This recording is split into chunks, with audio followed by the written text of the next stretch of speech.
Bonjour. Alors, je m'appelle Yolan Manès. J'ai été invité par Sofiane à faire partie du projet.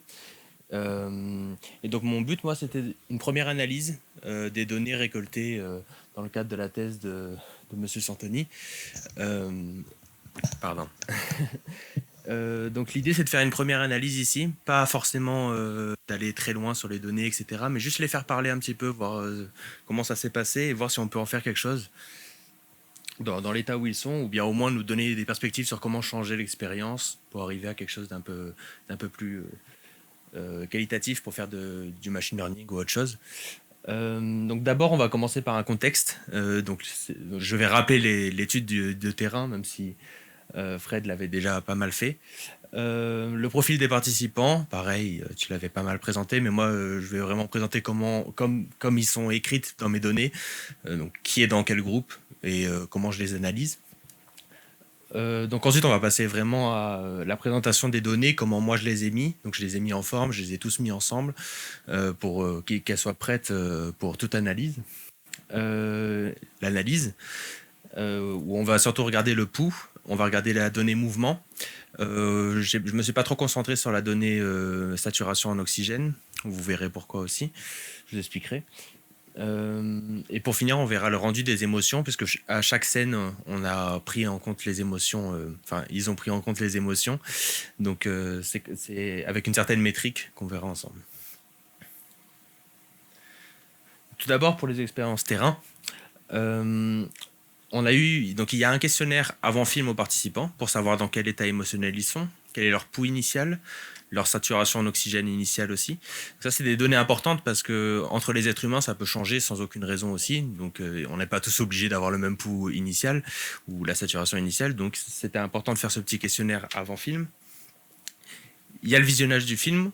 Donc, il y a un questionnaire pendant et après le film. Donc, le questionnaire pendant, c'est surtout à chaque scène, on s'arrête et on demande les émotions ressenties.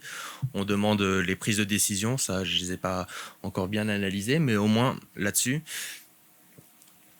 Et le questionnaire après film, donc je crois que ça se passe une semaine après. Non, c'est juste après. Oui, ah oui, c'est pour le groupe pilote une semaine après. Donc non, celui-là il est juste après. Ça permet d'avoir le ressenti général du film. Au niveau du film, donc je rappelle le chronogramme que m'avait envoyé Fred. Donc il est divisé en plusieurs scènes. C'est surtout là où il y a écrit scène 1, scène 2, scène 3, scène 4. C'est vraiment ceux-là où on a les mesures du pouls, etc. Donc c'est celle-là qu'on va analyser sur chaque scène, qui sont elles-mêmes divisées en plusieurs mesures, en 9 mesures, je crois, par scène. Et les mesures se font toutes les 4 secondes, il me semble. Parce que c'est une scène complète de 180 secondes, il me semble. Ou c'est le film entier, 180 secondes. Oui. Au niveau du profil des participants, donc on a un groupe sapeurs-pompiers, plus policiers municipaux, et on a dont il y a 32 sapeurs-pompiers et 4 policiers municipaux, donc c'est surtout au niveau des sapeurs-pompiers là que ça va être important de regarder. En soi, j'ai même peur en fait je savais pas si je gardais les policiers municipaux parce que vu qu'ils sont peu dans le groupe, est-ce que ça rajoute pas un peu est-ce que ça casse pas mes données sans le vouloir? C'est possible, hein. On a des paradoxes statistiques comme ça. Et un groupe civil à côté. Donc j'ai préféré les garder bien à côté. Vous allez voir dans les données pourquoi c'était important et pourquoi j'ai bien fait. Parce que sinon ça crée des paradoxes. Donc on a 20 civils dans ce groupe-là. Donc ça fait peu de données, hein. C'est pour ça que c'est une première analyse. Tout d'abord, à quoi ressemblent les données une fois tout ensemble? On a les données d'avant-expérience, où on va avoir en fait des numéros pour chaque personne, leur âge, leur genre, s'ils ont eu des enfants. Ça, j'ai pas utilisé ces données-là pour l'instant, hein. Leur expérience professionnelle, donc savoir si c'est des pompiers, si c'est des policiers municipaux ou des sapeurs-pompiers. Justement, leur pouls 5 minutes avant l'expérience et leur saturation en oxygène initiale. C'est ceux-là qui vont vraiment nous intéresser. Et pendant et après expérience, ce qu'on a, c'est du coup les mesures du pouls. Donc là c'est juste pour la première personne, cela. On est sur l'ID 1, donc c'est la première personne. C'est divisé en plusieurs temps, si vous regardez tout à droite. Donc il y a une mesure toutes les 4 secondes. Donc toutes les 4 secondes, j'ai une ligne avec à chaque fois le pouls. J'ai mis le pouls initial à l'intérieur, etc. pour pouvoir faire les calculs.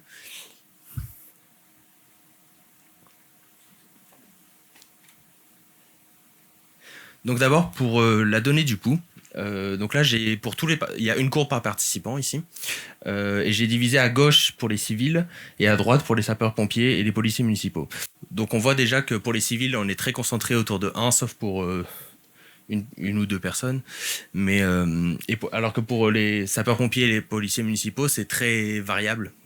Donc alors si c'est très variable comme ceci, c'est peut-être parce qu'il manque encore une donnée qu'on n'a pas encore assez bien divisée, mais pour l'instant, j'imagine qu'on est resté avec ça, avec ces deux groupes-là, en se disant que c'est peut-être normal que ce soit très variable. Peut-être que chacun, chez les sapeurs-pompiers, chacun a sa manière de gérer son stress, enfin sa fréquence cardiaque, pour le coup.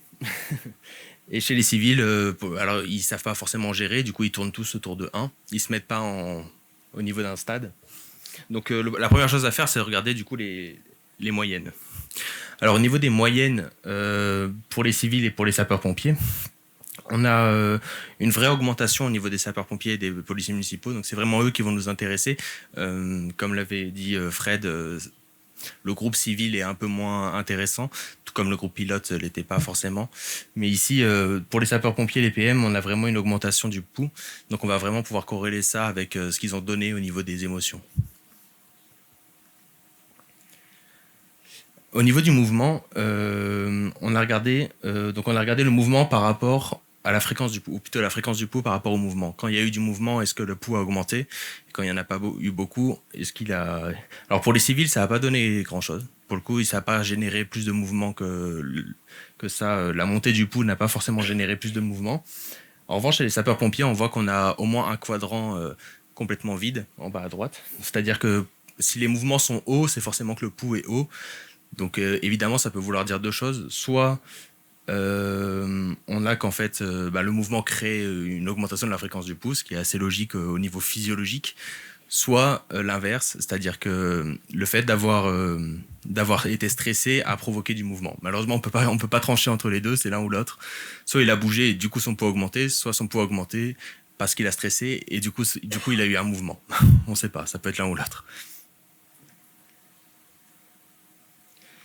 Ensuite, il y a la partie émotion qui a été traitée comme ceci. Donc, dans le questionnaire, on avait, il devait mettre des lignes, des barres sur des jauges comme ceci pour chaque émotion.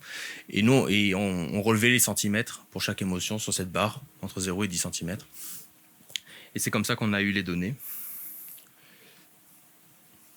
Et donc, moi, j'ai regroupé du coup par scène, parce que c'était fait par scène. Donc, une scène, c'est ce que je vous ai dit. Une scène, c'était un quart des 160 secondes où il y avait vraiment le film. Donc, ça fait, oui, donc un quart des 160 secondes. Donc, on l'a relevé chez les civils dans les 4 scènes. Donc évidemment, c'est le stress qui prédominait, hein, c'était tout le but du film. Donc ça au moins, ça ressort bien. On voit que c'est surtout dans les scènes 2 et dans les scènes 3 et 4 où vraiment le stress est bien monté. C'est sur la fin du film, là où il se passe des choses un peu plus choquantes, que les émotions ont vraiment commencé à monter chez les civils. Et de même chez les policiers municipaux et les sapeurs-pompiers. On a vraiment une augmentation du stress sur les scènes 3 et 4. Mais on va pouvoir regarder les émotions un peu plus vraiment en rapport avec la fréquence cardiaque maintenant. Donc là, je les ai juste mis tous ensemble, comme ça on voit vraiment... si vous souhaitez d'ailleurs avoir toutes les données, vous pouvez me les demander par mail, on verra à la fin. Mais... Donc là, je les ai tous mis ensemble. Donc on voit que les policiers municipaux gèrent beaucoup mieux toutes les autres émotions. Par contre, ils se concentrent vraiment au niveau du stress et au niveau de... Bon, je la vois pas ici. Et au niveau de la sérénité.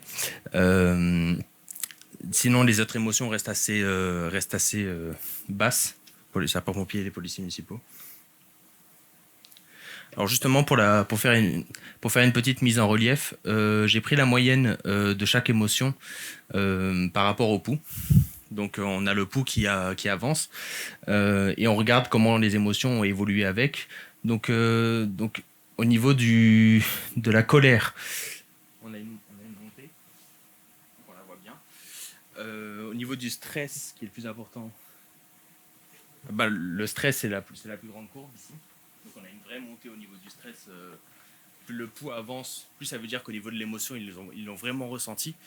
Donc ça fait partie des graphiques qui vont commencer à être intéressants. Alors c'est vraiment, comme je vous ai dit, un début, hein, mais donc je vais pouvoir conclure. Du coup, ça nous a permis de faire un premier travail sur le groupe contrôle. Donc je rappelle 56 personnes, 32 sapeurs-pompiers, 4 policiers municipaux et 20 civils. Au niveau des données exploitables qu'on a trouvées, le mouvement a l'air intéressant. Il cache peut-être des choses encore plus intéressantes. Si on avait plus de personnes, on pourrait vraiment peut-être voir quelque chose. Mais comme je vous ai dit, il y a ce problème de c'est à cause de quoi que ça a bougé au niveau du mouvement ou que ça a bougé au niveau du pouls. C'est des questions difficiles. La corrélation entre des données physiologiques et psychologiques, on est vraiment au tout début. Hein. Il nous faudrait d'autres types, autres que juste regarder le mouvement ou le pouls. Le SO2, il n'a pas donné grand-chose dans ce qu'on a regardé. J'enverrai les données à ceux qui sont intéressés. Donc, comme perspective, on pourrait augmenter la taille de l'échantillon, tout d'abord. Ça, c'est un peu obligatoire à ce stade-là. Même si j'imagine bien qu'au niveau de l'expérience, ça complique encore plus les choses, plus il y a de personnes.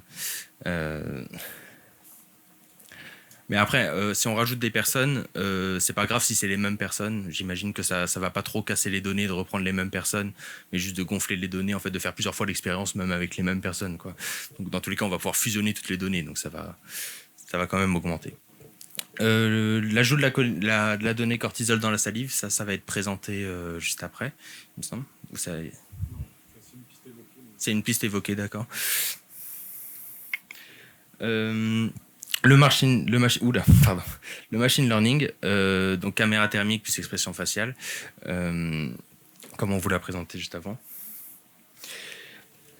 Et d'autres mesures, comme on pourrait imaginer une mesure pression sur balle, plutôt que de les faire remplir leur jauge d'émotions avec des traits, on pourrait mettre une balle et on leur dit de serrer plus ils sont stressés, parce que c'est vraiment le stress évidemment toutes les émotions sont importantes comme tu l'as dit, mais le stress reste principal et on pourrait se dire qu'on veut vraiment se concentrer là-dessus et qu'on leur demande et on mesure en fait la force en Newton appliquée à la balle par exemple.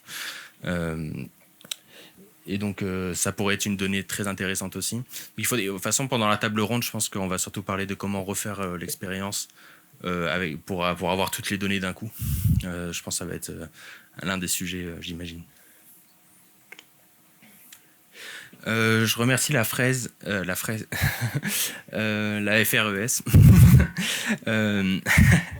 pour l'accueil et l'université de Corte. Vous pouvez me contacter soit sur mon mail perso, soit sur mon mail professionnel. Je vous enverrai les données pour ceux qui les veulent aussi. J'ai fait un petit PDF avec toutes les données d'un seul coup. Au niveau du langage utilisé, j'ai tout fait moi je fais tout en Julia. Bon, c'est juste un petit point que je voulais dire ici. Et je vous remercie de votre attention. Merci à tous.